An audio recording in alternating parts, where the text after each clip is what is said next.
Aidul Adha yang mula-mula dimulakan oleh Nabi, dia bukan mudah. Dia bukan momen kita happy-happy. Dia momen untuk belajar berkorban, lepaskan sehabis-habis benda yang kita bangun, kita usahakan. Jalan susah sampai Hudaybiyah, luka, koyak tangan, koyak kaki. Tapi semua tu untuk pulangkan kat dia orang dan balik tangan kosong. Tak tangan kosong. Dia pulang dengan surah Al-Fath, surah mengenaan dengan kemenangan, pembukaan jalan, keberjayaan. Bila kita buat korban, kita lepaskan sesuatu, kita redakan apa yang kita tak sempat, yang memang bukan kita deserve atau memang bukan untuk kita, sesuatu yang memang bukan untuk kita, takkan sampai untuk kita let go, kita lepaskan. Kita rasa macam aku pulang tak ada apa-apa. No, kita pulang dengan surah Al-Fatah, kita pulang dengan kemenangan, kita pulang dengan kejayaan yang Allah bagi. Dia adalah satu ketenangan yang sifatnya Allah bagi kepada orang beriman. Kemenangan kau bukan sifatnya kau gain sesuatu, kau lepaskan sesuatu tu, bagi hak dia, Allah akan buka jalan yang selalu lepas. Kita tak tahu jalan tu bila. Untuk orang beriman, rupanya jalan tu ialah untuk gain influence, gain follower dan sebagainya. Akhirnya boleh buka kota Fatul Mekah. Akhirnya kita merasai kenangan yang besar untuk sembahyang, untuk solat di Masjidil Haram tanpa ada berhala.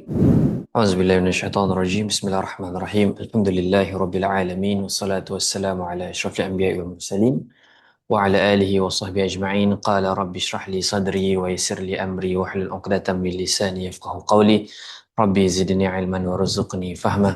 Baik, alhamdulillah, insya-Allah pada malam ini di hari-hari tasyrik ini, insya-Allah kita mengambil ruang dalam kuliah maghrib kita untuk sama-sama membaca kembali dan juga merenungi sebuah cerita yang membawa kita pelajaran yang terbesar, antaranya tentang keredaan, tentang melepaskan yang sepatutnya kita belajar dalam Aidul Adha, dan juga dia membawa kepada kunci utama sebelum menuju kepada pembukaan kota Mekah dan akhirnya adanya haji nanti. So haji yang kita dapat sekarang tak ada berhala dekat situ, hanya dikhususkan untuk orang yang tidak mensyirikkan Allah Subhanahu Wa Taala, tempat untuk kita semua ada pengalaman spiritual, safe space. Semua itu ada nilai dan juga harga yang perlu dibayar oleh para sahabat dan juga Nabi sallallahu alaihi wasallam di awal. So, cerita pada hari ini tentang Hudaybiyah ialah cerita berkaitan dengan proses menuju kepada pembukaan itu dan akhirnya membawa kepada haji yang pertama. So, cerita ni ialah antara cerita yang agak penting dan dia ialah salah satu cerita yang kadang-kadang kita tidak begitu merenungi sangat, kita tak renung sangat. Tetapi cerita tu sangat kompleks, agak panjang, tetapi pada tempoh sekitar 1 jam ini kita mengambil ruang tidaklah begitu lama sangat untuk melihat buah-buah yang penting daripada peristiwa Hudaybiyah, insya-Allah. Dan saya cuba untuk merangkumkan dengan seringkas yang mungkin cerita pada hari ini, tapi asasnya ialah cerita Hudaybiyah ialah cerita ataupun peristiwa yang sangat tajam. Kalau saya boleh bahasakan ataupun define dia dari sudut emosi, maka dia ialah emosi yang tajam, berantakan, marah yang sangat-sangat, tetapi tak boleh nak luahkan marah tu.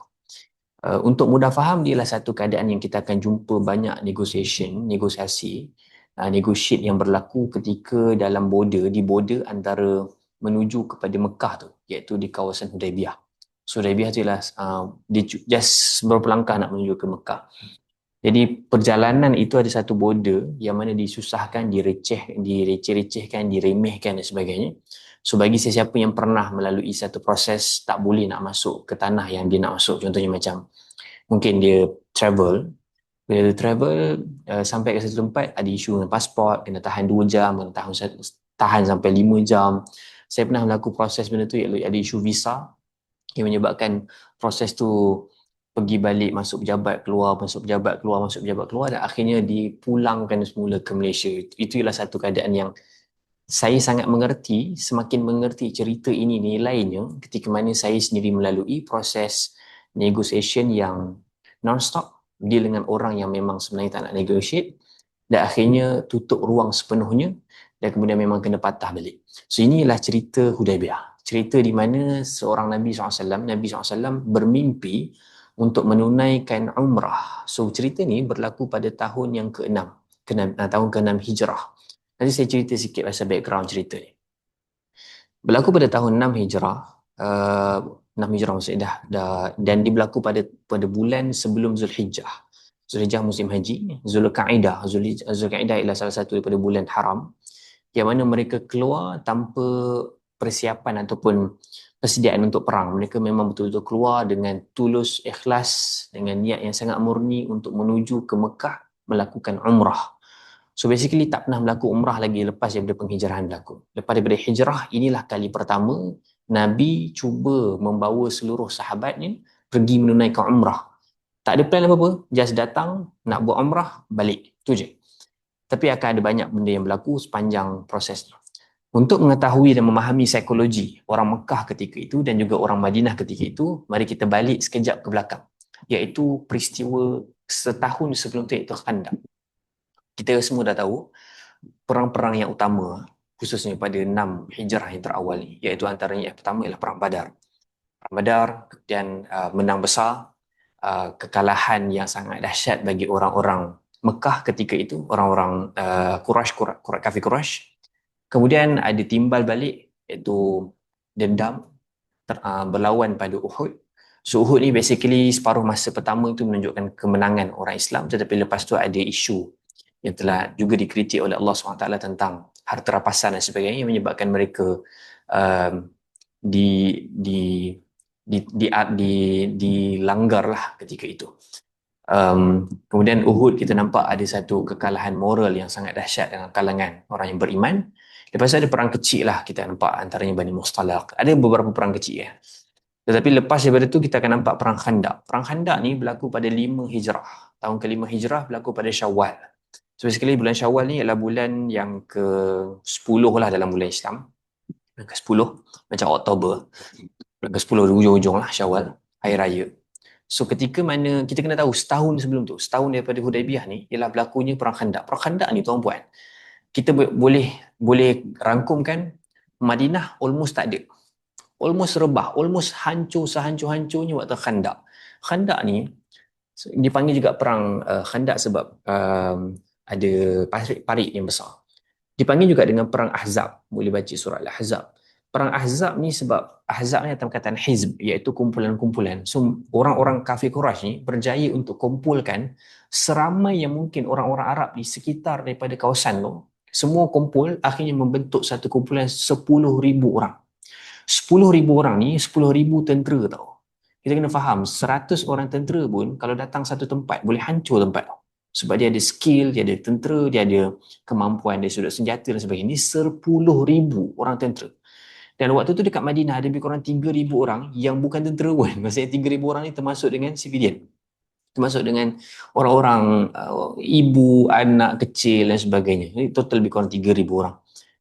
So, bila benda tu berlaku, yang tu yang kita nampak Salman Al-Farisi dicadangkan kepada Nabi SAW antara taktikal orang-orang which is zaman sekarang ni tempat tu dipanggil sebagai Iran lah sebahagiannya, iaitu orang Parsi.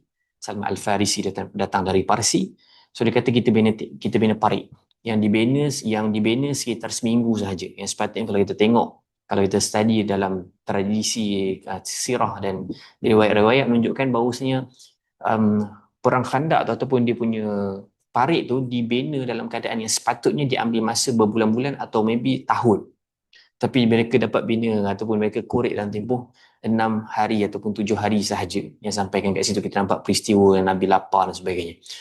So basically itu ialah setahun sebelum tu. So orang semua kumpul 25 hari kepung Madinah. Sampai-sampai tu terkejut ada Khandaq, ada parit, tapi mereka kumpul dekat situ. Yang kat situ kita akan nampak antaranya ialah setiap hari Allah SWT bagi angin, bagi ribut, bagi itu, dan akhirnya kumpulan-kumpulan orang Arab daripada pelbagai kabilah ni akhirnya kata buat apa? What's the point? Kenapa kita kat sini? Kenapa kita kumpul tempat ni? Dah berhari-hari dekat 25 hari kumpul tempat ni dan tak pernah ada lompatan yang berjaya macam ini satu benda yang sia-sia. Dan akhirnya mereka balik. Masing-masing balik dalam keadaan macam bayangkan, kumpul 10,000 orang tentera, bukan senang. So, akhirnya balik dalam keadaan macam tu lah. So, bayangkan, Madinah almost hancur ketika itu. Supply makanan dan sebagainya almost dah tak ada dah. 25 hari bertahan dalam keadaan tak boleh nak keluar. Tanah turun, bunyi dan ribut dan sebagainya. Bayangkan keadaan dekat Madinah ketika itu ialah satu keadaan yang menakutkan.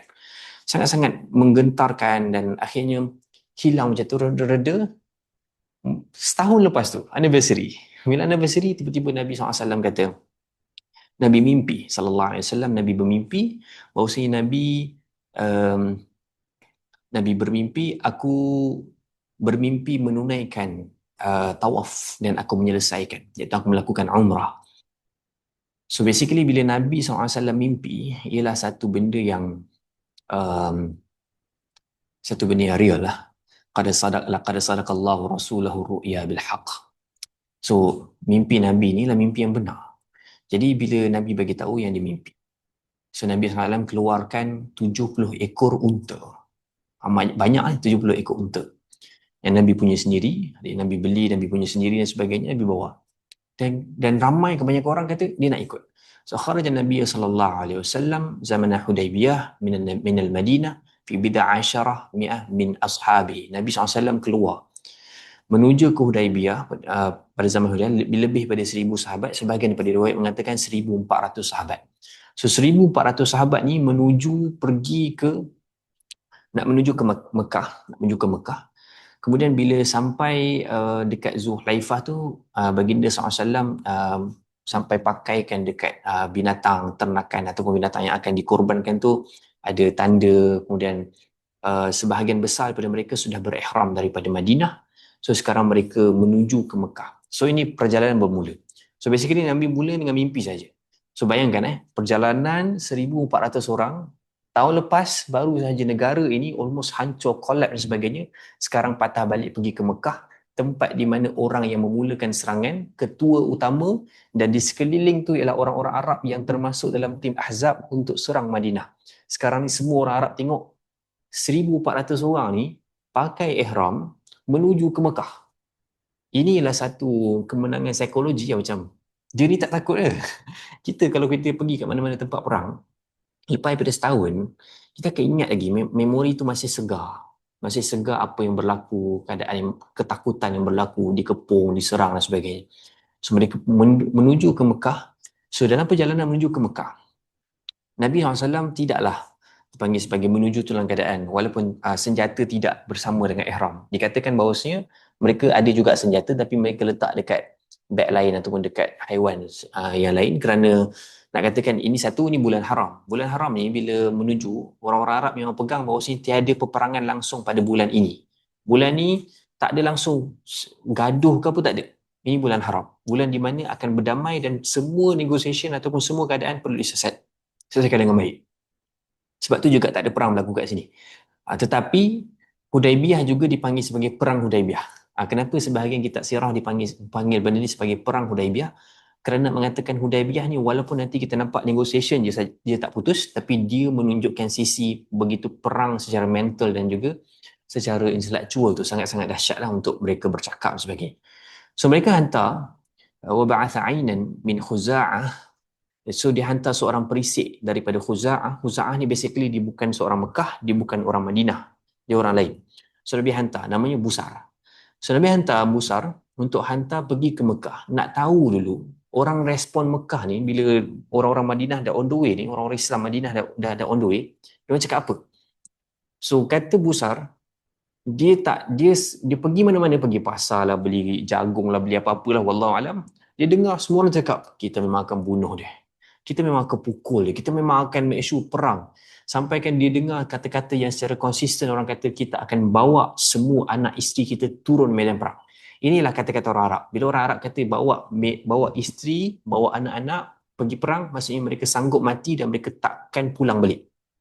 Itu nak menunjukkan bahawasanya kalau let's say mereka benarkan, ini satu sisi lain pula, orang Mekah, kalau mereka benarkan orang Madinah datang waktu tu, orang-orang Arab akan cakap, selama ni kita kumpul sampai 25 hari, lepas tu korang bawa masuk ni. Apa ni? So macam ibaratnya macam dah kekalahan secara besar-besaran lah kalau dibawa masuk. Tapi kalau diserang, sekarang ni bulan haram. So bulan haram, Quraisy nak kena jaga reputasi dia. Dia kena, sebab mereka menjaga Kaabah. Bila menjaga Kaabah, dia kena jaga reputasi dalam kalangan orang Arab yang dia deserve untuk jaga Kaabah. So basically, walaupun mereka ni penyembah berhala, semua orang dekat situ ialah masih ada tradisi menjaga Kaabah dan menghormati Kaabah tu sendiri. Kemudian bila dengar benda tu, datanglah Busar bagi tahu kat Nabi SAW. Nabi SAW kata, orang-orang Quraisy ni Dia dah consume, dia punya apa yang orang Quraisy konsum sampai semua benda nak perang, semua benda nak gaduh, semua benda nak ni sebagainya. Dan kemudian Nabi SAW dia macam acah sikit. Nabi kata, aku akan berjuang aku akan berjuang sehingga menang ataupun mati. Dan kemudian Nabi SAW tunjukkan kepada lehernya tanda bersedia untuk mati. So Nabi SAW cakap macam tu, padahal semua tengah dalam keadaan ihram. So ketika itu bukan maksudnya Nabi SAW nakkan gaduh ke perang ke, tapi Nabi SAW sebenarnya nak tahu orang-orang yang ikuti Nabi ni sebenarnya satu kepala tak dengan Nabi. Sebab Nabi punya fikirannya ialah kita akan masuk ke Mekah dengan cara yang paling damai sebab kita cuma nak melakukan umrah sahaja. Saat aku bermimpi bahawasanya aku akan lakukan umrah. So aku nak pergi buat umrah saja dan kalian semua ikut aku untuk buat umrah, bukan gaduh, bukan perang. Cuma Nabi nak confirmkan, betul ke satu tim aku ni 1,400 orang ni satu kepala? Adakah ada yang sebenarnya diam-diam nak perang? Sebab yalah memang masing-masing ada je bawa perang, pedang dan sebagainya sekadar keselamatan saja. Mereka bukan orang yang naif. Walaupun yalah kita takkanlah pakai pedang, which is kalau dalam ihram tak boleh berburu dan sebagainya. Benda tu kena dijaga. So bila Nabi cakap macam tu, Abu Bakar radhiyallahu anhu kata, ya Rasulullah, kharajta 'amidan li hadzal bait la turidu qatla ahadin wala harba ahad fatawajjah lahu faman saddana anhu qatalnahu. Wahai Rasulullah SAW, engkau keluar menuju rumahnya Al-Bait, menuju maksudnya ialah Kaabah. Kau menuju Kaabah ni bukan nak bunuh atau bukan nak perang, maka teruskan menuju kepadanya. Siapa yang halang kita sampai kita tak ada pilihan, sampai kita tak boleh nak selamatkan diri, waktu tu baru kita lawan. So basically kata Abu Bakar ni nak menunjukkan bahawasanya okay, so Abu Bakar faham apa yang Nabi sebenarnya nak cakap dan semua sahabat macam ya. So kat situ kita dah nampak okay, Nabi dah dapat confirm yang semua sahabat satu kepala. So bila menuju perjalanan tu sampai dekat Al-Ghamim, so sampai dekat ataupun Al-Ghumaim, sampai dekat situ tiba-tiba diketahui bahawasanya Khalid Al-Walid sedang dalam proses menuju ke situ untuk menyerang Nabi SAW dan seluruh sahabat. So bila nak menuju ke situ nak serang, inna Khalid bin Al-Walid bil Ghamim fi khail li Quraisy tali'a. Khalid bin Al-Walid berada di Al-Ghamim bersama pasukan berkuda Quraisy sebagai pendahulu. Lepas tu ambillah jalan yang belah kanan. So sekarang ni bila mereka dah tak ada jalan lain, so mereka pun tanya, ada ke jalan lain? Dah tak ada jalan lain. Okay, basically macam ni tau. Perjalanan menuju ke Mekah, saya bagi tahu dia punya peta asas. So kalau let's say pergi Mekah nanti buat umrah, boleh ingat checkpoint ni untuk singgah kalau sempat. So daripada Madinah direct terus akan pergi ke Asfan. Asfan ni turun bawah sikit sampai Ghamim atau Ghumaim, sampai bawah tu. Kemudian pergi ke jalan kiri tu lalu Hudaibiyah. Hudaibiyah ni kawasan tepi laut, tetapi kawasan tu zaman ni boleh lalu. Kawasan tu pada zaman dulu ialah kawasan berbatu, kerikil dan juga berduri. Dan dia kawasan yang disebutkan sebagai even binatang pun takkan lalu. Apalagi manusia. Dalam ihram pula. So akhirnya, seorang sahabat bagi tahu, aku ada satu jalan, selain daripada lalu direct jumpa Khalid ni. Jalan tu ialah kita akan menuju kepada Hudaibiyah. Tapi tak siapa lalu jalan ni. Semua kata, kita akan lalu. So, inilah jalan yang sangat sukar untuk lalu. So, laluan berduri, batu hitam yang jadi panas tu, bila kena matahari makin dia panas, even haiwan pun tak lalu. Dan inilah satu-satunya lembah ataupun jalan alternatif kepada mereka untuk lalu sampai ke Mekah. So, akhirnya mereka lalu. So, mereka lalu dalam keadaan bila dah tengok dalam riwayat, antaranya ialah kasut koyak, ada yang kaki punya bawah tu koyak, luka dan sebagainya, masing-masing dalam keadaan tak okey. So berjalan dalam keadaan melecet, bengkak dan sebagainya. Dan Nabi SAW bagi tahu kita masuk udkhuluha, masuklah ke dalamnya, seperti ayat Nabi Musa AS masuk kepada Baitul Maqdis, masuk dalam keadaan menundukkan diri dan masuk dalam keadaan memohon keampunan. So inilah satu peringatan Nabi SAW untuk masuk kat jalan dalam keadaan kita pergi buat umrah. Bukan kerana kita nak fight, bukan kerana kita nak menang, bukan kita nak lawan siapa-siapa. Kita masuk sebab nak mohon ampun kepada Allah Ta'ala sahaja. Kita nak buat tawaf, kita nak beribadah, kita akan balik. Kita cuma nak duduk sana, kita nak mohon ampun dan kita balik. Kita tak buat apa. Kita bukan nak menang ke, kita bukan nak lawan ke, kita bukan nak perang. So itu ialah mesej Nabi SAW supaya mereka semua faham. Dan laluan ni seolah-olah macam laluan macam Nabi Musa bawa Bani Israel nak masuk Baitul Maqdis, macam tu juga Nabi nak bawa pergi ke situ. So perjalanan tu sukar. Dan tiba-tiba sampai dekat menuju ke Hudaibiyah tu, sampai kat Hudaibiyah, unta Nabi SAW namanya Qaswa. Qaswa ni tiba-tiba berhenti. Dan dia berhenti, dan kemudian sahabat dia kata, hal, gerak, geraklah. Orang Arab dia ada cara mereka panggil unta tau. Saya tak pasti moden punya sekarang ni dia orang panggil unta masih sama ke tak. Macam dulu kalau kita tengok dalam kitab Arab kadang-kadang dia guna naqi, hal dan sebagainya. So jangan panggil adik-beradik kita macam tu lah. So kata saya just belajar Arab. So itu ialah biasanya kalimah-kalimah yang digunakan untuk panggil unta. So mereka kata dekat unta Nabi SAW, dia kata dekat Qaswa, kata hal. So Nabi SAW bagi tahu, ma khallatil qaswa wa ma dhaka laha bi khulq walakin habasaha habisul fil. So Nabi SAW kata Qaswa ni dia bukan degil dan ni bukan karakter dia, tetapi dia ditahan oleh Tuhan yang menahan habisul fil. Dia ditahan oleh Tuhan yang menahan al-fil, gajah. So Nabi tengah bagi tahu dia berhenti kat sini bukan sebab dia sendiri nak berhenti, itu bukan karakter dia, tapi dia ditahan oleh Allah SWT seperti Allah tahan al-fil ataupun Allah tahan bernama gajah tu daripada serang Kaabah. So nak bagi tahu perjalanan ini akan menjadi satu key point kepada menyelamatkan Kaabah.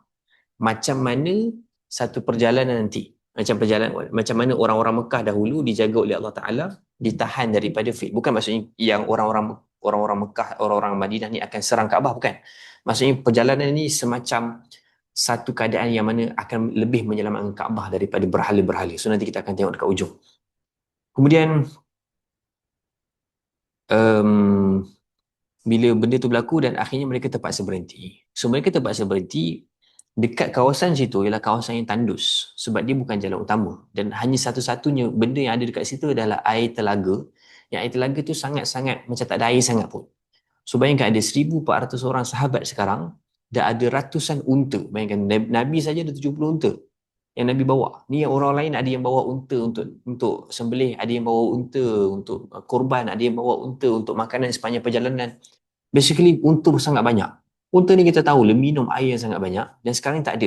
So akhirnya para sahabat menyuarakan kebimbangan ini kepada Nabi SAW, bawa kepada Nabi. Nabi pergi ke telaga itu dan Nabi duduk dalam keadaan bersila. Kemudian Nabi minta air yang sedikit tu, Nabi berwuduk, berkumur dan juga Nabi berdoa. Dan kemudian Allah SWT menjadikan ada air yang sangat mencurah-curah daripada telaga itu sampaikan boleh diminum oleh 1,400 orang dan kemudian unta-unta semua pun boleh minum. Semua minum dalam keadaan kenyang, bahkan ada lebih lagi. So lepas daripada tu Nabi SAW ada satu kenyataan yang sangat dahsyat. Nabi kata, "Walladhi nafsi biyadi la yas'aluni khuttatan yu'adzimuna fiha hurumatillah illa a'taituhum ayyaha." So Nabi SAW beritahu satu benda yang para sahabat pun pelik, confused. Kenapa Nabi cakap macam tu? Yang akan difahami nanti. Iaitu Nabi kata, demi Tuhan yang jiwaku berada di tangannya, tidaklah mereka meminta daripada aku satu pun yang dengannya mereka memuliakan kehormatan Allah melainkan aku bagi. Dalam riwayat lain Nabi bagi tahu macam aku akan bagi semua benda melainkan dia tak ajak aku ataupun tak suruh aku buat benda haram. So macam adakah ada dalam fikiran mereka ada negotiation? Jawapannya belum ada. Tapi Nabi dah start cakap macam ni. So Nabi dah start bagi tahu aku akan bagi anything yang dia minta melainkan benda yang haram sahaja. So bila benda tu berlaku dan mereka dan bila benda tu berlaku mereka macam tak apalah, minum semua. Dan di sisi lain ada Khalid. So Khalid tu dia dah tunggulah dekat Rumaim, Imam Ghamim. Dia tunggu kat situ, ada orang. Patutnya dah sampai waktu ni. Dia pun bawa dia punya kuda ataupun dia punya tim semua menuju pergi ke kawasan Asfan. So Asfan depan sikit. So basically Asfan ni dia akan pergi direct ke Mekah Satu lagi pergi ke Hudaibiyah, iaitu jalan yang dahsyat, kemudian masuk ke Mekah lalu sini. So bila dia pergi sampai ke Asfan, dia kata macam tak ada juga ke Asfan. Patutnya dah ada kat sini. Tak logik. Dan bila nampak jejak langkah, dia tengok, oh my god, dia dah masuk Hudaibiyah. Waktu tu Khalid dah tengok, oi, dia dah masuk Hudaibiyah. Ni dahsyat ni. Dia punya dia punya semangat apa semua tu, ni dia pun sampai masuk Hudaibiyah. So dia patah balik, dia bagi tahu kepada orang Mekah. Dia orang Mekah rasa macam orang-orang Madinah ni, dia tak boleh diketahui langsung kewujudannya sampai masuk ke Mekah. Habis jatuh air muka kita, dia masuk Mekah macam ni. So apa yang berlaku? Mereka hantar 80 orang pahlawan. 80 orang pahlawan untuk datang saja, penyerang ni datang, orang Quraisy ni datang diam-diam pergi ke Hudaibiyah, kawasan Hudaibiyah tu, cuba untuk bunuh seramai yang boleh macam tu. So 80 orang ni pergi, dan tiba-tiba 80 orang ni datang dalam keadaan, dan Nabi dan juga para sahabat menunjukkan juga mereka ni ada kekuatan. Mereka kalahkan 80 orang tu, dahsyat. Kalahkan terus, hancur maksudnya. Dan bila kalahkan tu, ditangkap dan dilepaskan, bawa balik semula ke sana untuk sebagai satu mesej, kami bukan datang nak lawan, tapi jangan cuba-cuba untuk melawan dengan kami, macam tu, something like that. So dengan serangan tu, ancaman Quraisy ni dia jadi start daripada macam jadi berkonflik sikit. Sebab serang, lepas serang tu tengok, oi Quraisy, orang Madinah ni bukan biasa-biasa. Dan kemudian bila dihantar semula, orang-orang Arab sekitar tu dah start cakap, bagi je lah masuk. Ataupun waktu tu ada yang start kata, kebanyakan dia bukan bagi masuk. Bagi masuk tu lepas negotiation. Benda yang berlaku di awal tu ialah orang-orang Mekah sekalian tu, Taif, orang-orang Mekah kawasan tu kata, kita kena negotiate dengan dia orang. Jangan bagi dia orang masuk. Bahaya ni. Orang-orang macam ni bahaya. Kau jangan buat jatuh air muka orang Arab ni. Jatuh disebabkan dia. Dan akhirnya mulalah rundingan. Kat sini proses rundingan yang panjang. Yang menyebabkan kalau kita nampak rundingan satu persatu, dan kemudian hujungnya kita akan nampak, oh tajam tu perasaan dia. So satu orang mula datang. So orang yang pertama, boleh jadi ingat, boleh jadi tak ingat dia punya nama ni, tapi saya bagi tahu rundingan pertama datang daripada Budail. Budail ni datang daripada kabilah Khuza'ah. Ingat lagi tak Khuza'ah datang daripada mana? Khuza'ah, siapa seorang lagi yang Khuza'ah tadi? Busar. So dia ialah orang yang bukan Mekah, bukan Madinah, tapi dia ada hubungan baik dengan Mekah lah. So perunding pertama datang daripada Budail ni, dia datang jumpa Nabi SAW, dia datang dekat Hudaibiyah. Dia bagi tahu, dia kata, Muhammad dan semua orang-orang Quraisy ni, dia sekarang dah ready nak lawan orang. Dia, dan bahkan kalau kita tengok Budail ni, dia siap sebut nama orang-orang orang-orang pahlawan-pahlawan Arab yang besar, nak menunjukkan bahawasanya mereka ni sekarang dah ready nak pukul korang, nak bunuh korang dan sebagainya. So better korang tak payah lawan lah. Korang tak payah. Dan dia cakap macam ni, orang-orang Quraisy ni dah ready nak perang, berpakaian macam pahlawan legenda. So dia adalah cerita-cerita legenda pada zaman dulu, di samping mereka sebut legenda-legenda pahlawan tu, mereka juga ada jenis pakaian dan kain yang mereka pakai untuk menunjukkan kalau mereka pakai tu, perang tu bukan biasa-biasa. Dia bukan, walaupun perang Badar tu dah dahsyat, perang Uhud tu dah dahsyat, perang Khandaq tu dah dahsyat, tapi bila mereka pakai macam ni, maksudnya mereka betul-betul datang untuk sama ada aku matikan kau atau aku letak leher aku untuk dibunuh saja. So nak katanya Budal datang bagi tahu dekat Nabi, bagi tahu dekat Muhammad SAW, bagi tahu dekat Nabi, kata Muhammad, kau bawa balik. Quraisy sekarang ni, dia punya tim dah ready nak melawan. Dah siap bawa keluarga mereka untuk mati kat medan perang. Ni bukan biasa-biasa. So Nabi cakap, Nabi kata, kami bukan datang sebab nak perang. Kami datang ingin menunaikan umrah saja. Tengok apa yang kami bawa ni. Nampak unta-unta dan sebagainya.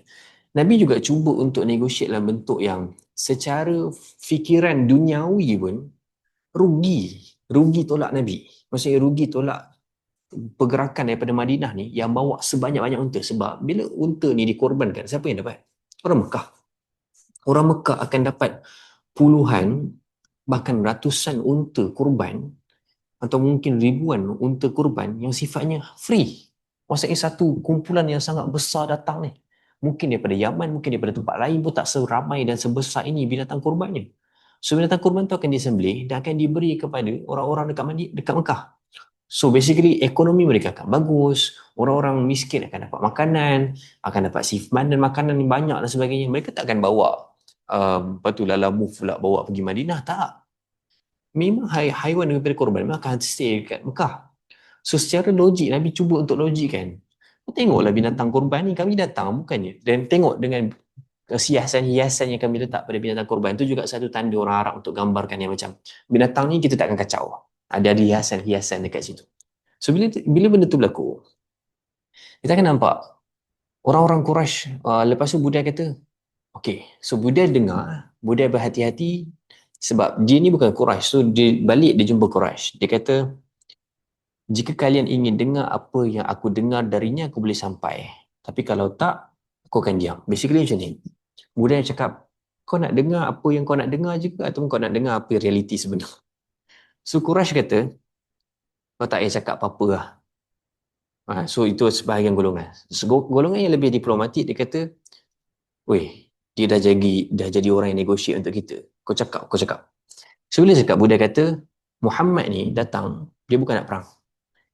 Dia nak tunaikan umrah dan dia bawa banyak binatang korban untuk muliakan Baitullah. Bagi dia. Dan Quraisy kata, demi Allah, dia tak akan masuk. Kami tak akan biarkan Arab berkata bahawasanya dia dan dia punya tim semua ni menang. Aku tak akan biarkan. So basically, negotiator pertama dah bersebelahi dengan Nabi Muhammad SAW. So bayangkan mereka masih di Hudaybiyah, tengah tunggu, buka khemah, kepanasan dan sebagainya, tengah tunggu pula negotiator yang kedua datang.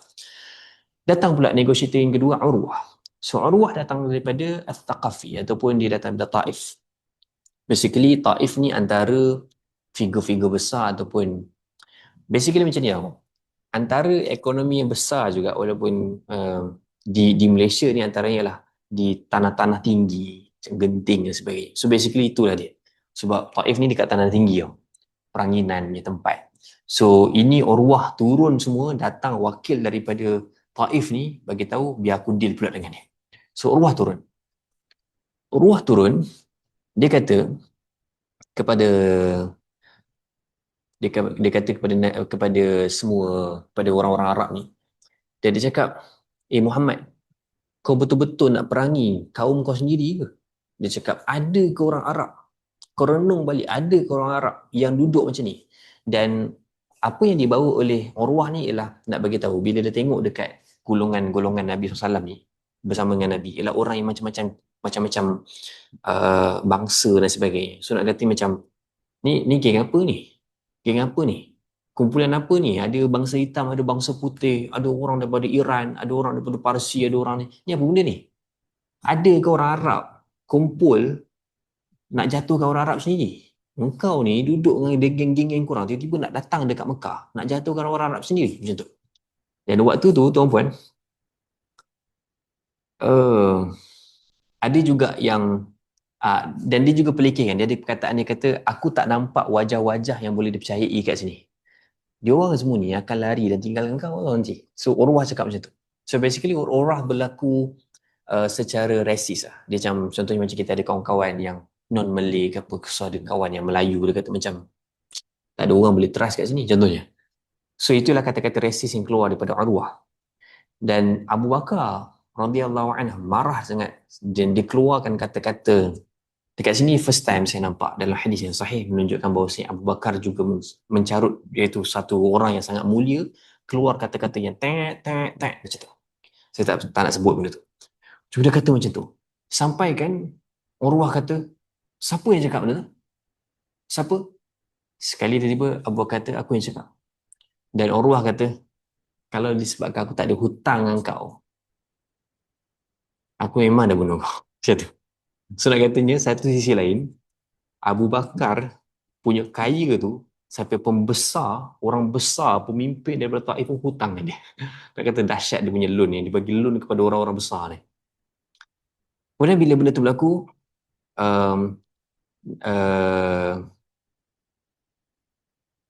bila benda tu berlaku, Urwah cuba untuk dekat dengan Nabi SAW. Dia cuba untuk pegang janggut Nabi. So ini cara orang Arab juga, cara untuk dia macam very serious punya pergaduhan, tapi pergaduhan yang sifatnya macam nak selesai dengan gaya negotiate yang baik. So dia akan dekat macam ni. Basically bukan hanya orang Arab lah. Kalau kita tengok pada zaman Nabi Musa AS pun, Nabi Musa pernah buat dekat Nabi Harun AS pegang janggut macam ni dan marah. So bila Urwah buat macam ni kat Nabi SAW, kau dengar sini, macam tu. So orang lain start pukul dia, start tu kan, sampai dia macam, siapa kacau ni? Lepas tu dia tak sambung ni, kau dengar sini. Tahu, kena lagi. Sampai akhirnya Urwah kemudian melihat Nabi SAW punya level orang setia tu sangat-sangat dahsyat, dan akhirnya dia kata, dia balik. Dia balik, dia jumpa dengan Quraisy, dan dia jumpa dengan Quraisy, dia kata dengan Quraisy, aku ni dah pernah pergi jumpa raja-raja besar. So basically Urwah ni dalam kalangan orang Taif dan kalangan orang-orang Arab. Jadi macam leader-leader yang besar yang jumpa dengan Kaisar, Kisra, Najasyi, negara-negara besar waktu tu, dia ialah orang-orang yang selalu wakil daripada Mekah ataupun wakil daripada orang Arab. So dia kata, aku dah jumpa raja-raja besar. Aku dah jumpa Kaisar, aku dah jumpa Kisra, aku dah jumpa Najasyi. Tapi tak ada satu pun pengikut yang sama macam pemimpin, macam sahabat-sahabat ni muliakan Muhammad. Dia cakap macam tu. So basically dia kata, even kalau dia say Muhammad ni ludah pun, orang akan sambut ludahnya daripada jatuh. Kalau dia berwuduk, orang akan sambut air ni. Kalau dia dalam keadaan yang macam bercakap, semua orang akan fokus. Semua orang akan beradab dengannya. Kau bagi je lah dia. Dia bukan datang, nak katanya macam Urwah nak begitu, dia bukan datang sebab nak perang. Dia adalah lelaki terhormat. So sekarang ni perunding kedua datang, perunding balik kat Quraisy. Dia kata masih menyelbahi dengan Nabi SAW. Kemudian datang pula seorang daripada Hulais bin Al-Qamah, daripada Al-Kinanah, daripada Bani Kinanah. So Quraisy hantar pula perunding yang ketiga. Bila Nabi dengar je yang runding yang ketiga ni datang pada Bani Kinanah, terus Nabi kata, bawa depan, bawa semua binatang-binatang yang akan disembelih tu letak depan, hiaskan dia. Sebab dia tahu orang daripada kalangan Bani Kinanah ni ialah orang-orang yang sangat religious people. Walaupun mereka ialah menyembah berhala, tetapi mereka ambil serius berkenaan dengan ibadah haji ataupun umrah. Mereka ambil serius berkaitan dengan bila orang datang untuk buat umrah, untuk buat haji ataupun untuk berkorban. Dia sangat ambil serius. So bila dia datang je, dia nampak binatang-binatang tu dalam keadaan waktu tu, semua Nabi bagi tahu dekat semua, labbaik Allahumma labbaik. So bila Hulais ni datang, Hulais kata, subhanallah, dia orang ni datang tak patut dihalau. Aku nak negotiate apa? Aku tak patut negotiate kat sini. Akhirnya kata dia balik kat Quraisy. Dia cakap, no, waktu tu satu lagi benda yang penting juga. Hulais daripada Bani Kinanah kata dekat Quraisy, we are done. Sebab dia kata, engkau nak aku negotiate supaya mereka ni tak masuk dalam Kaabah. Padahal mereka ni adalah orang yang jujur. Orang yang jujur untuk buat umrah. Orang yang jujur untuk beribadah. Kau langgar dia, kita dah tak ada apa-apa negotiation. Kita dah tak ada apa-apa perjanjian dah. So akhirnya, disebabkan benda ni, Quraisy hilang banyak orang yang loyal tau. So banyak orang yang macam, I'm done. Aku dah tak boleh dengan orang Quraisy. So basically Bani Kinanah terus balik dalam keadaan dia kata, aku dah tak okey dengan Quraisy. Kemudian datang pula seorang. Seorang ni datang pula dalam kalangan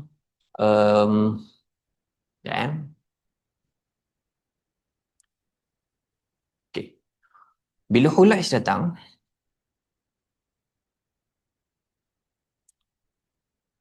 lepas Hulais datang, Nabi pun nak hantar Uthman. Okey, saya terlepas. Sebelum Hulais datang, so yang pertama tadi Budail. Yang kedua lepas tu Arwah. Lepas tu yang ketiga sebenarnya Nabi hantar seorang. Dia kena pukul. Dia balik kena pukul. Okay, fine. So bila dia orang hantar pula yang Kinanah tu, Nabi tunjukkan sisi yang betapa kami datang nak buat korban saja. Kami datang nak buat umrah. So dia balik. So berlaku satu pergaduhan dekat situ. Kemudian sekarang ni dia hantar Osman. So basically Nabi pula hantar Osman. Sebenarnya Nabi nak hantar Umar. Nabi nak hantar Umar radhiyallahu anhu datang pergi ke Mekah, cuba negotiate dengan diorang. Tapi Umar beritahu, tak boleh. Sekalipun aku ni wajah yang mungkin macam agak ganas sikit, orang mungkin takut ke apa ke, tapi sekarang ni aku dah tak ada kawan-kawan langsung yang rapat dan aku tak ada keluarga yang rapat dah tinggal kat sana. Banyak dah mati dah. So aku rasa kau better hantar Osman. Osman ni lembut, sangat lemah lembut. So Osman ni kata, kau hantar Osman sebab dia ialah first cousin kepada Abu Sufyan. Basically Abu Sufyan ialah ketua Quraisy ketika itu. Dia macam presiden ketika itu. So, jumpa dia. So, hantar Osman. So, bila hantar Osman, lama Osman tak balik. Dekat lama tunggu. Osman ni cuba negotiate tak balik. Sampai akhirnya tiba-tiba seorang kata, mana Osman lah? Dah petang, dah dekat asar tu. Osman mana? Tak tahu lah. Kena bunuh kot. Kau jangan cakap macam tu. Lepas tu tiba-tiba, tu nak kata macam, semua orang cakap. Akhirnya tiba-tiba keluar satu statement, Osman dibunuh. Tu nak kata, rumours kadang-kadang dia bergerak dalam keadaan yang tak sengaja. Ada orang dia kata macam, ustaz tu dia cerai. Ya, dia cerai. Takkan dia cerai. So, cakap. Tiba-tiba sampai dekat, sekali wife kepada ustaz tu mungkin cakap, awak dia cerai ke? Nak katanya, rumours kadang-kadang berlaku dalam keadaan orang nak verify sesuatu. Contoh macam kita nak tanya orang, betul ke aku dengar ni? Aku tak tahu. Aku dengar juga, betul ke? Wallahualam, tak tahu lah. So, akhirnya kadang-kadang orang yang nak verify dengan orang yang nak verify, dia akan equal kepada fitnah ataupun rumours bergerak lah. So, benda tu bergerak dalam keadaan yang akhirnya, semua orang dah ready buat satu perjanjian, yang perjanjian tu mereka kata ini perjanjian apa? Al-Maut, kematian. Maksudnya kita sanggup untuk mati demi Osman. Kita ready nak serang sekarang dekat Kaabah, nak serang dekat Mekah, untuk make sure kita dapatkan keadilan untuk Osman. Waktu mereka ready nak gerak tu, tiba-tiba Osman balik. Korang nak pergi mana? Aku nak langgar untuk kau. Sekali bila dia orang marah tu, tiba keluar dalam hadis begitu yang dia beritahu, dia kata, kau dah buat tawaf Kau buat tawaf tanpa kita orang? Kau dah tengok Kaabah Kita tak dapat tengok Kaabah bertahun-tahun tu. Akhirnya bila, ialah macam bila orang marah, tiba-tiba dia tak dapat salurkan marah tu, dia akan cari benda lain untuk marah lah. So akhirnya Osman kata, aku okey, aku tak ada masalah, aku okey. So negotiate, kata tak berjaya, akhirnya datang pula seorang. Okay, so datang seorang lelaki. Namanya ialah Mi'ras. Mikras. So Nabi SAW beritahu, hadza Mikras wa huwa rajulun fajir. Dia kata, ini Mikras. Dah tak ada, bila Mikras datang, negotiation ni memang hancur. Sebab Nabi kata, Nabi kata, rajulun fajir. Dia ni kriminal. Dia ni kau tak payah sembang dengan dia. Dia tak boleh. Kita takkan dapat. Kita mungkin dapat balik macam tu je. Gitu. So waktu Mi'ras tengah deal bercakap, tiba-tiba datang Suhail bin Amr. So bila Suhail bin Amr datang, Nabi terus kata, sahula min amrikum. Urusan kamu mudah-mudahan menjadi mudah. Sebab nama Suhail ni dia ada kaitan dengan sahal. Sahal ni mudah dalam bahasa Arab. Suhail ialah satu benda yang mudah lah kan. So bila Suhail datang, Suhail kata, Suhail kata, Suhail pun buat rundingan rasmi. Dia kata, aku nak buat deal dengan kau. Tapi kita buat deal secara bertulis. So akhirnya berlakulah satu perjanjian Hudaibiyah dekat sini. So perjanjian yang sifat dia berat sebelah. So perjanjian tu disebutkan Bismillahirrahmanirrahim. Dengan nama Allah yang maha pemurah lagi maha pengasihani. So mereka kata, Mar-Rahman. Apa itu Ar-Rahman? Bismikallahumma saja tulis. Kami tak tahu apa itu Ar-Rahman, tulis Bismikallahumma. Tulis macam biasa dengan nama Allah. So semua orang macam marah. Nabi kata, tak apa. Tulis. Bismikallahumma. Tulis. Kemudian bila lepas tulis tu, tulis pula, ini perjanjian hadza ma qada alaihi Muhammad Rasulullah sallallahu alaihi wasallam. Kemudian Suhail kata, wallahi inni la Rasulullah wa in kadzabtumuni uktub Muhammad bin Abdullah. Demi Allah. Sorry, dia kata macam ni. Hadza ma qada alaihi Muhammad Rasulullah. So bila disuruh tulis untuk kata bahawasanya ini Muhammad Rasulullah dan juga Suhail ataupun Quraisy, terus dikatakan, Suhail kata, kalau aku tahu kau Muhammad, aku takkan halang kau. Aku tak percaya. Tulis Muhammad bin Abdullah. Tulis Muhammad bin Abdullah. Lepas tu Nabi kata, demi Allah, aku memang Rasulullah walaupun kau dustakan aku. Itu realitinya. Tapi dia bagi tahu dekat penulis, tak apa, tulis saja Muhammad bin Abdullah. Dan riwayat lain, Ali cuba untuk padamkan Rasulullah sebab hormat. So Nabi sendiri kata, tunjukkan aku mana Rasulullah tu. Nabi sendiri padam. So basically lepas daripada tu ada satu syarat-syarat utamanya. Kita bahas sikit. Antara yang pertama, genjatan senjata damai antara dua pihak. Itu pertama. Yang kedua, Muslim tidak boleh masuk Mekah pada tahun ni, mereka kena datang tahun depan. Nabi kata tulis. Bayangkan orang semua dekat ni 1400. Hah? Sisa Nabi tulis. Nabi terima. Nabi terima. Macam tu. So dia dah start bayangkan ni perjalanan ni 1400 orang ni travel, kaki dah luka, koyak dan sebagainya, bawa binatang, ditahan-tahan dan negotiate daripada pagi tadi sampai dah ni. Perjalanan berhari-hari. So kita kena ingat tau, dia punya proses dah renyah sangat dah dengan ihram sekali, ihram dalam keadaan kita nak kena jaga macam-macam pantang larang. Sekali kata, serius lah kita kena patah balik. Lepas tu masuk kat 3. Tahun depan, mereka boleh masuk dengan 3 hari saja. Tulis. So, hari tulis. Bayangkan, tulis. Tulis. Kita kena deal macam tu. Yang keempat, mereka tak bawa senjata kecuali senjata musafir saja dalam sarung. Senjata musafir ni maksudnya senjata yang kalau let's say ada binatang ke ataupun ada isu-isu dekat jalan tu, tapi bukan pedang yang sifatnya untuk perang. Tak boleh. So basically pedang ya ataupun pisau kita kan ada pisang yang macam boleh lapar, ada pisau untuk sembelih dan sebagainya. Setiap pisau dia dicipta berbeza-beza, so orang tahu pisau tu. Kemudian yang seterusnya ialah daripada Quraisy, siapa datang daripada Quraisy kepada Nabi tanpa izin, dia akan dikembalikan, dan siapa pihak Muslim yang pergi kepada Quraisy tidak wajib dikembalikan macam ni. So bila orang Quraisy, orang Mekah ni pergi ke Madinah, dia kena dikembalikan, kena hantar semula. So tak boleh hijrah. Dan kalau orang daripada kalangan uh, orang daripada kalangan Muslim, kalau dia pergi pada Quraisy nak tahan ke ataupun dia sendiri rasa macam nak geng ke apa ke, dia takkan dipulangkan. So nak kata macam sekarang ni ibaratnya satu klausa yang menunjukkan bahawa tiada lagi penghijrahan boleh berlaku lepas tu. Kita nak tahu lepas hijrah tu berlaku, sebab ni tahun berlaku ni lah tahun ke-6 hijrah. Hijrah memang tahun pertama berlaku. Tapi kita tahu lepas tu ada orang Mekah yang masuk Islam, lepas tu dia hijrah diam-diam. Dan salah seorang orang yang masuk Islam diam-diam, tapi keluarganya tahu, ialah anak kepada Suhail sendiri. So Suhail ni yang bagi tahu, kalau orang Mekah masuk Islam, kalau dia pergi Madinah, dia kena hantar balik ke Mekah. Macam tu. So basically, anak kepada Suhail ialah Abu Jandal, ialah merupakan orang Islam juga yang masuk Islam. Tapi sekarang ni dirantai dekat Mekah dan diseksa oleh bapa dia sendiri. Kemudian, satu benda yang sangat penting. Kabilah Arab bebas untuk masuk pakatan dengan Muhammad atau Quraisy. So ini bayang, negotiate. Akhirnya Nabi kata, kita kena, sekarang ni pakatan-pakatan yang kita boleh buat, aku boleh buat pakatan, engkau boleh buat pakatan, kita boleh ambil any Arab kawasan ni, nak masuk geng aku boleh, nak masuk geng kau boleh. Setuju? Tulis. Lepas tu tiba-tiba lepas dah ditulis semua tu, Abu Jandal bin Suhail datang dalam keadaan terikat, datang crack dengan rantai dia. Berjaya meloloskan diri daripada penjara yang dibuat oleh Suhail, dipukul oleh Suhail, which is Abu Jandal adalah anak Suhail. Suhail ialah wakil negotiate daripada kalangan kafir Quraisy.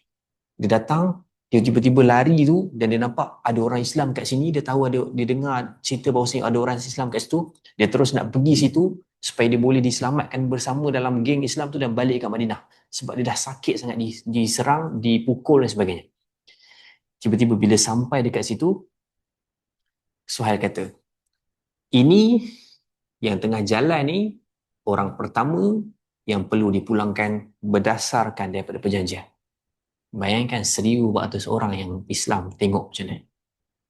Nabi cuba negotiate. Nabi kata, Fa'ajir boleh. Kau bagilah aku. Bagi kat dia pengecualian. Suhail kata, no. Kita start dengan yang ni. Macam tu. Dan lepas tu Abu Jandal jerit. Bila dengar tu dia tahu, ada perjanjian buat macam ni pula. Dia kata, ya ma'asyaral muslimin. Orang yang beriman. Adakah aku akan dikembalikan semula kepada orang Quraisy padahal aku dah datang ke sini sebagai orang yang beriman? Takkah kau nampak apa yang aku lalui? Dia kata, alla tarawna ma qad laqitu. Kau tak nampak ke apa yang kau dah tengok kat badan aku ni? Cala-cala ni. Waktu tu sebahagian daripada orang tengok. Dia kata macam dia semua sahabat ni dah menangis, kata macam boleh nampak orang yang beriman depan mata tapi tak boleh buat apa. Ada seorang sahabat, saya lupa, saya tak ingat saya letak kat nota yang mana satu. Tapi ada seorang sahabat ni bagi tahu. Dia kata, kalaulah ada hari di mana hari aku murtad, aku tinggalkan Nabi, hari itu ialah hari Abu Jandal, dia panggil. So dia tak panggil hari Hudaibiyah, dia panggil hari Abu Jandal. Nak katanya, emosi dah sangat dahsyat, tapi lagi dahsyat ketika mana Abu Jandal, seorang beriman yang dah kena pukul, kita ni orang-orang yang beriman, patutnya selamatkan dia, sekali kita tak boleh buat apa, dia kata, masuk penjara balik.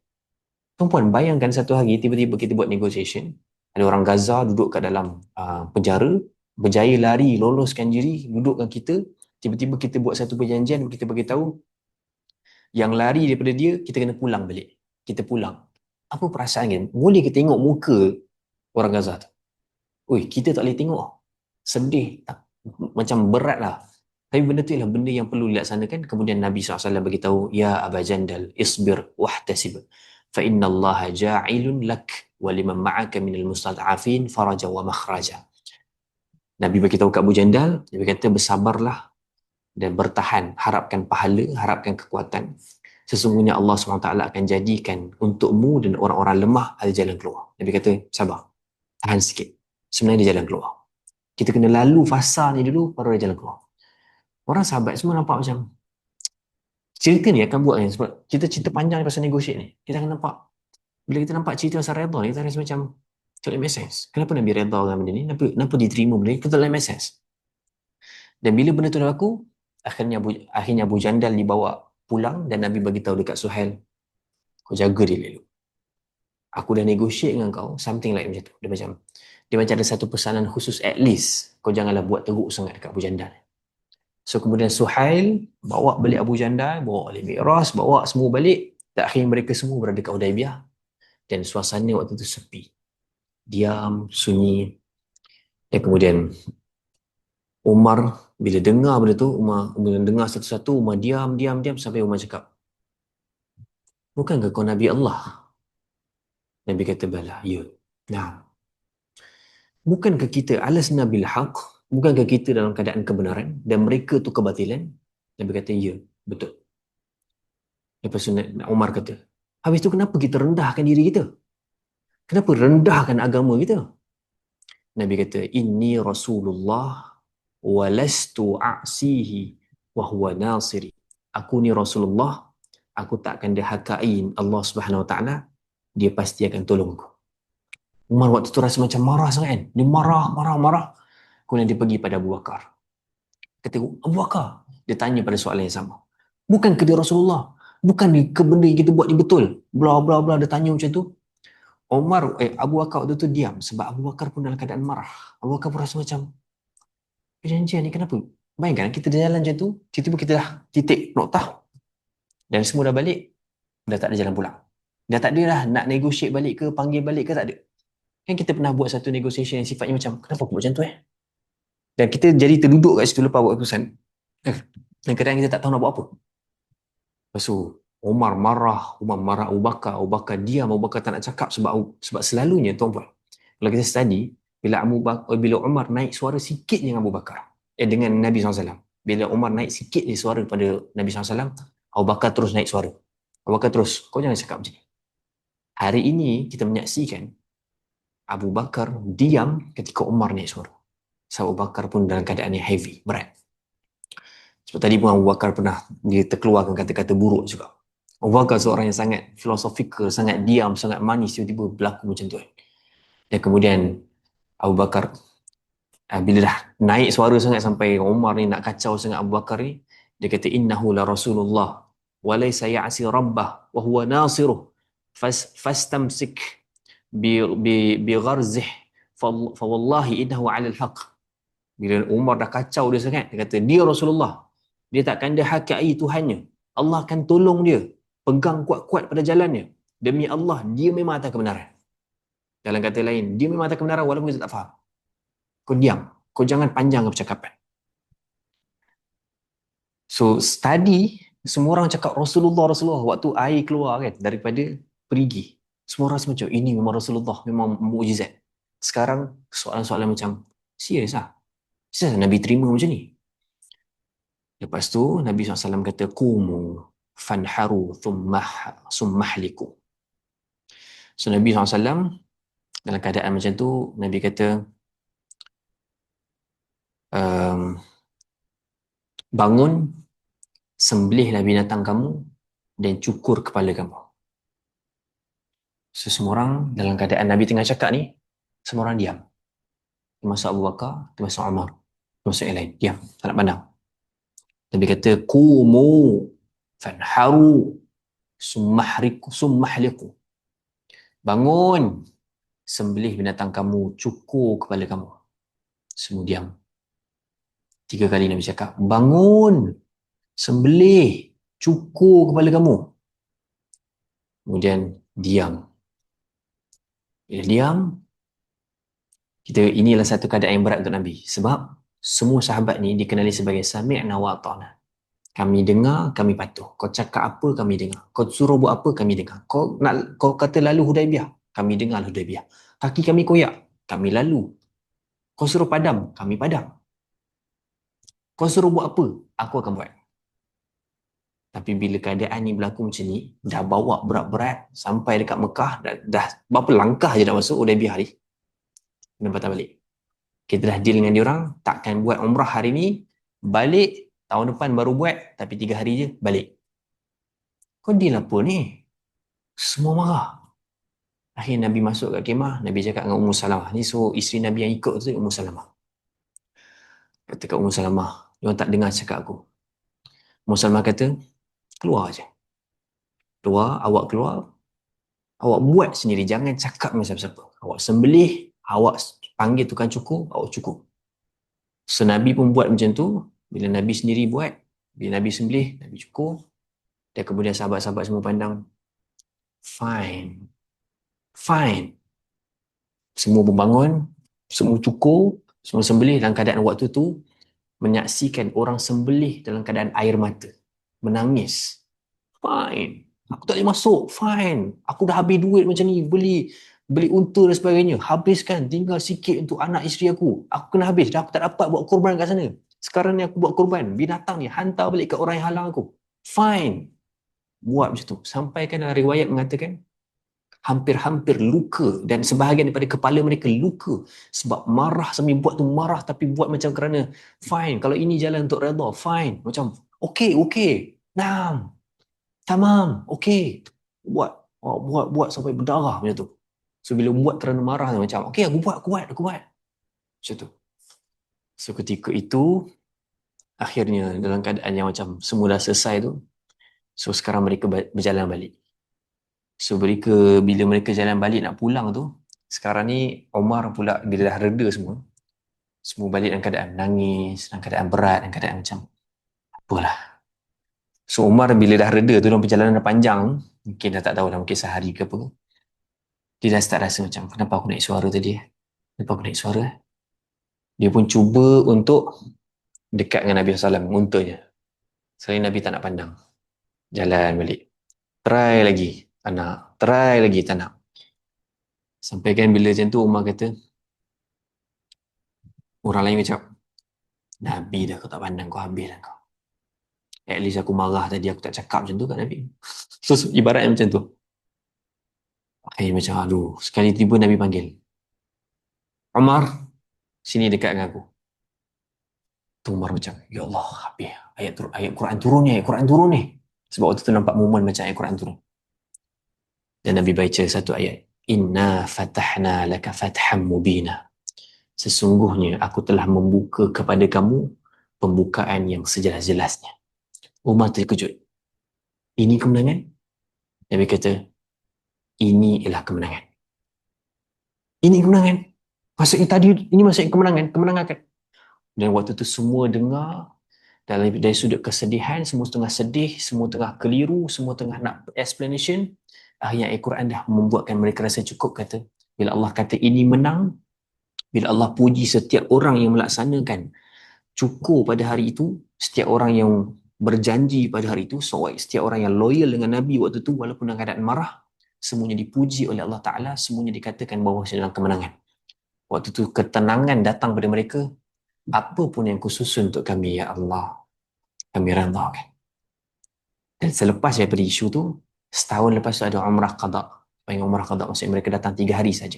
Yang tu yang kita nampak bila Nabi buat tu, Nabi kata buka buka sebelah daripada kamu punya ihram tu, tunjukkan lengan kamu untuk tunjukkan bahawasanya kita ni bukan orang lemah, kita ni ada badan. Kita tunjuk kat mereka bahawasanya kita bukan orang yang, dan Nabi bagi tahu juga setiap daripada tawaf tu lajukan, jangan buat main-main, lajukan, tunjukkan bahawasanya kita ni ada stamina dahsyat. Waktu sa'i lajukan. So waktu tu umrah nak menunjukkan bahawasanya itu setahun lepas tu. Tak lama lepas tu akhirnya mereka melanggar perjanjian. Ingat tak perjanjian pertama apa? Genjatan senjata. So akhirnya apa genjatan? Apa yang mereka lakukan? Mereka menyerang yang berlaku dalam satu kabilah yang daripada Quraisy, daripada orang Arab tu sendiri buat. Akhirnya Nabi SAW bawa seluruh daripada orang yang beriman datang, ada Fathul Makkah. Pembukaan yang mana semua orang macam, okay fine, aku dah langgar perjanjian. Dan waktu tu, dan satu lagi perjanjian yang menarik juga bila Nabi kata, yang dipersetujui ialah kabilah Arab mana-mana pun boleh geng dengan Nabi, boleh geng dengan kau.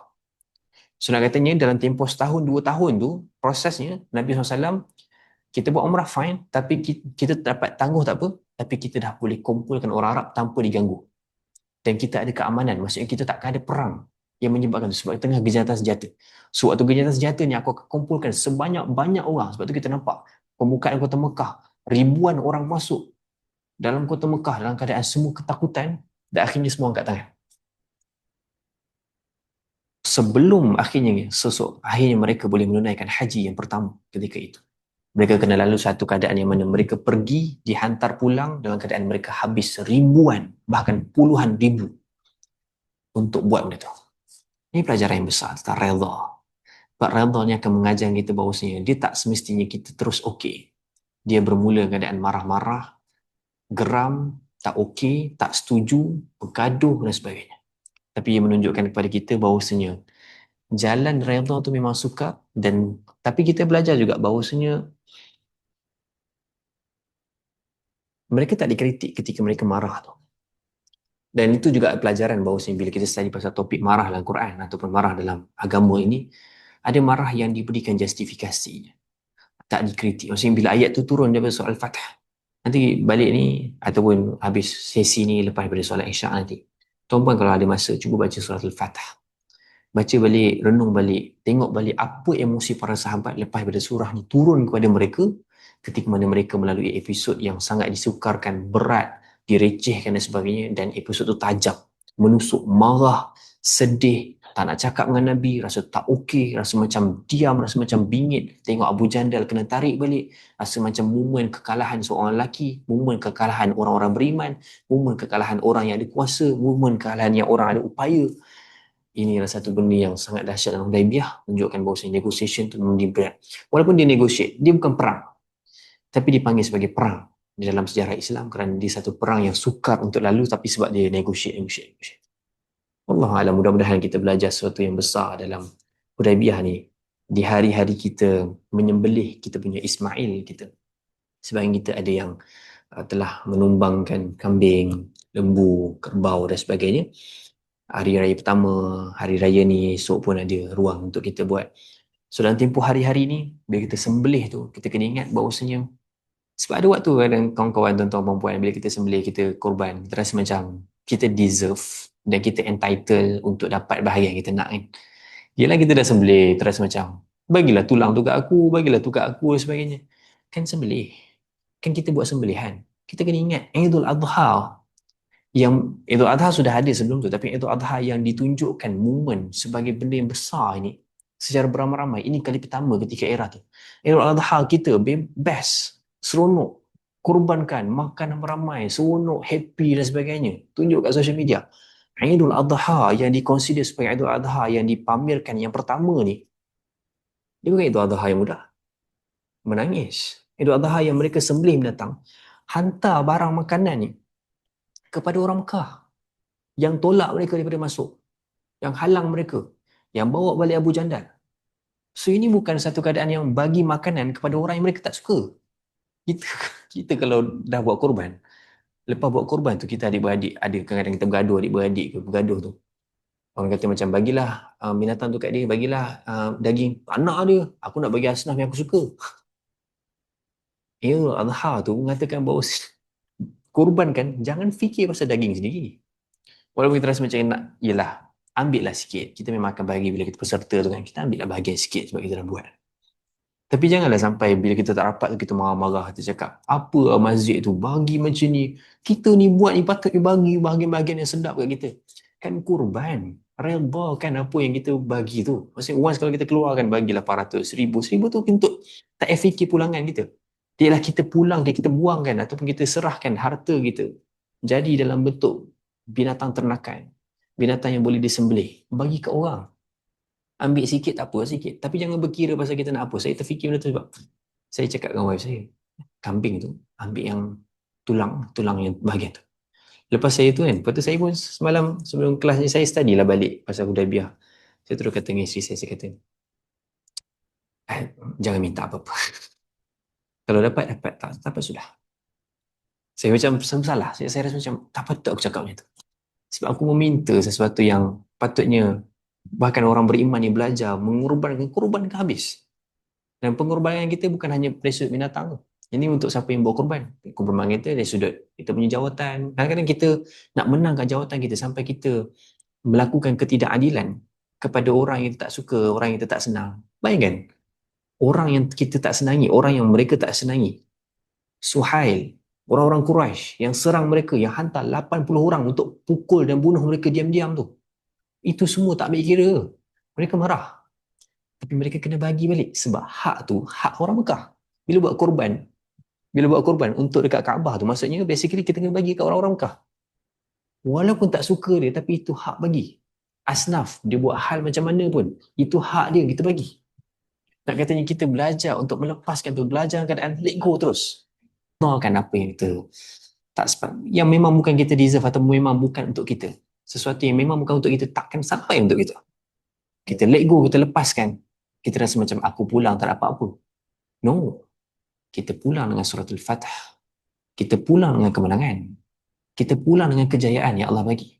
Dialah satu ketenangan yang sifatnya Allah bagi kepada orang beriman. Kemenangan kau bukan sifatnya kau gain sesuatu. Kau lepaskan sesuatu tu bagi hak dia. Allah akan buka jalan yang selalu lepas. Kita tak tahu jalan tu bila. Untuk orang beriman, rupanya jalan tu ialah untuk gain influence, gain follower dan sebagainya. Akhirnya boleh buka kota Fatul Mekah. Ya, akhirnya kita merasai kenangan yang besar untuk sembahyang, untuk solat di Masjidil Haram tanpa ada berhala. Kalau mereka tak lalu fasa tu, kita tak tahu bila agaknya. Sebenarnya orang beriman boleh sembah Allah Subhanahu Wa Taala dekat Baitullahil Haram, dekat Masjidil Haram dalam keadaan nanti. Kita beruntung. Tetapi orang yang melalui di awal tu harus mengorbankan sebanyak-banyak hal. Lepas tu kalau kita nak pergi Mekah sekarang, kita macam nak subsidi, yes, memanglah kerajaan akan bantu untuk bagi subsidi dan sebagainya. Tapi dia lah satu benda yang memang kena korbankan. Kena cari jalan untuk menuju haji. Memang itu perjalanan dia. Macam orang kata macam, aku tak mampu lah, tak boleh lah. Mampu itu adalah satu benda yang dikerjakan, dibangunkan. Satu hari kita kena usaha untuk make sure kita dapat juga pergi haji. So itu satu benda yang besar. Mudah-mudahan Allah SWT mengajar kita tentang erti pengorbanan. Dan hari ini kita tengok lensa tu daripada bahagian Aidul Adha yang berat bagi mereka. Walaupun ini bukanlah Aidul Adha, ini ialah sebab dia berlaku dalam Zulkaidah, sebulan sebelum Zulhijjah. Tapi momen tu ialah momen yang disebutkan dalam tradisi Islam sebagai pelajaran menuju Aidul Adha tu ialah mengorbankan binatang, bagi balik kepada mereka dalam keadaan mereka tak kebalik tangan kosong. Tapi tak tangan kosong, mereka balik suratul Fatah. Mudah-mudahan kita ada melihat sesuatu dari suratul Fatah selepas kita belajar untuk let go, belajar untuk korbankan, belajar untuk redha, belajar untuk berbahagia dengan apa yang Allah bagi. Dan itu masuk redha sendiri. Kata Al-Jurjani, kata Hasan Jabal dalam Mu'jam Ishtiqaqi, redha ni maksudnya kita rasa puas, rasa cukup, rasa macam dalam diri kita tu disebut macam ni tau. Bila kita haus, ni kata Hasan Jabal dalam apa maksud redha, dia kata, bayangkan bila kita minum air, selepas daripada tegukan pertama, kita masuk tegukan yang seterusnya, kemudian kita rasa macam cukupnya. Itulah redha. Maksudnya kita rasa content walaupun kita tak senang dengan benda tu. Kita rasa macam aku tak okey untuk tu, tapi aku rasa macam Allah mencukupkan aku, dan orang-orang beriman itu dicukupkan dengan suratul Fatah, walaupun balik dengan tangan kosong, walaupun balik tanpa achievement, walaupun balik dalam keadaan kau macam mana buat haji kena hantar balik, kau buat umrah sangkut kat immigration kena hantar balik. Kita akan nampak macam kau sampai sudah tak dapat buat no, aku pulang, aku korbankan banyak benda, tak ada benda yang tak berbaloi. Aku berkorban kerana Allah Ta'ala dan Allah akan bagi Al-Fath pada. Satu pelajaran yang besar untuk kita. Mudah-mudahan kita semua bagi Ismail kita, bagi sesuatu yang perlu dikorban dalam diri kita, kita berjaya untuk korbankan, lepaskan, let go. Kita bukan korbankan dengan tangan kosong. Kita adalah Al-Fatah. Kita ada kemenangan, kelegaan, ketenangan yang buat kita redha kepada Allah Subhanahu Wa Taala. Redha ialah satu puncak yang tinggi yang kita nak capai. Moga-moga Allah SWT menghadirkan redha kepada kita, dan redhalah satu ketinggian jemputan Allah Subhanahu Wa Taala seseorang kepada syurga Allah Taala. Mudah-mudahan Allah SWT menjadikan kita redha. Terima kasih bagi yang sertai pada hari ini. Mudah-mudahan kita dapat beroleh kefahaman dalam sesi kelas ini. Atas kekurangan saya mohon maaf. Moga-moga sesi kelas ini difahami dengan baik. Walaupun dia panjang sikit dekat bahagian negotiation dan sebagainya, sebenarnya saya cuba untuk baca hadis dan sebagainya panjang, tapi cerita tu saya tengok lebih kurang dalam hadis-hadis tu lebih kurang dalam 15 muka surat full bahasa Arab. Saya rasa macam sejam tak sempat, jadi saya potong-potong, saya ringkaskan sahajalah berdasarkan apa yang kita belajar pada hari ini. Terima kasih banyak-banyak. Bagi yang ingin sertai kelas yang terbaru kenaan dengan rasa marah, rasa anger, rasa nak pergi dan terperangkap, saya jemput kepada kelas yang terbaru pada bulan hadapan, kelas Nabi Yunus AS, belajar tentang cerita Nabi yang pertama diperkenalkan kepada Rasulullah SAW, iaitu Nabi Yunus. Kalau orang tanya Nabi apa yang Nabi kita kenal mula-mula, jawapannya Nabi Yunus AS. Itulah babak yang mula-mula diturunkan kepada Allah SWT, yang diturunkan oleh Allah Ta'ala kepada Nabi SAW dari suratul Qalam dan surah-surah yang lain. So, kita akan belajar pada bulan 6 ni. Siapa yang nak sertai, jemput. Saya tuliskan linknya di sini. So, boleh terus pergi ke kelas itu nanti insyaAllah. Yup.la kelas Yunus. Boleh pergi ke link tersebut. Ataupun pergilah dekat link di bio Instagram Zikrah insyaAllah. Website kita di hujung-hujung lah. Dah siap dah. So, website tu kami baiki untuk lebih mudah untuk akses. Lepas ni insyaAllah dia ada artikel-artikel, persoalan-persoalan berkaitan dengan tafsir dan juga tadabbur. So, sahabat-sahabat boleh tanya soalan dekat situ juga berkenaan dengan, saya tak faham lah ayat ni. So, dalam tempoh 7 hari macam tu, so tim kami akan check, kumpulkan soalan, kami akan tulis artikel lah. So, kumpulan soalan-soalan yang berbaloi untuk dipanjangkan, kami akan tulis artikel. So, boleh akses dekat bahagian artikel dekat Zikrah.my nanti insyaAllah. So, ada banyak benda yang kami upgrade lah dekat website tu supaya platform ni lebih mudah untuk diakses dan lebih bermanfaat lah insyaAllah.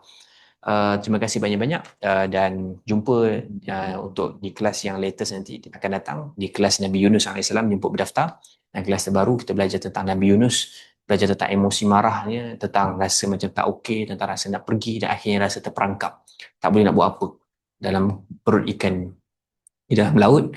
So, ada banyak benda yang terperangkap. Maybe kelas ni untuk anda, maybe pelajaran ni untuk anda insyaAllah. Terima kasih untuk majlis yang tasbih kafarah dan suratul asr. Subhanakallah bihamdik, asyhadu an la ilaha illa anta astaghfiruka wa atubu ilaik. Bismillahirrahmanirrahim. Wal 'asri innal insana lafi khusr illa alladziina aamanu wa 'amilus shalihaati wa tawassaw bil haqqi wa tawassaw bis sabr. Moga-moga amalan dalam Idul Adha kita diterima. Terima kasih semua. Harapnya pelajaran difahamilah. Semua okey insyaAllah. Okey, terima kasih semua. Assalamualaikum.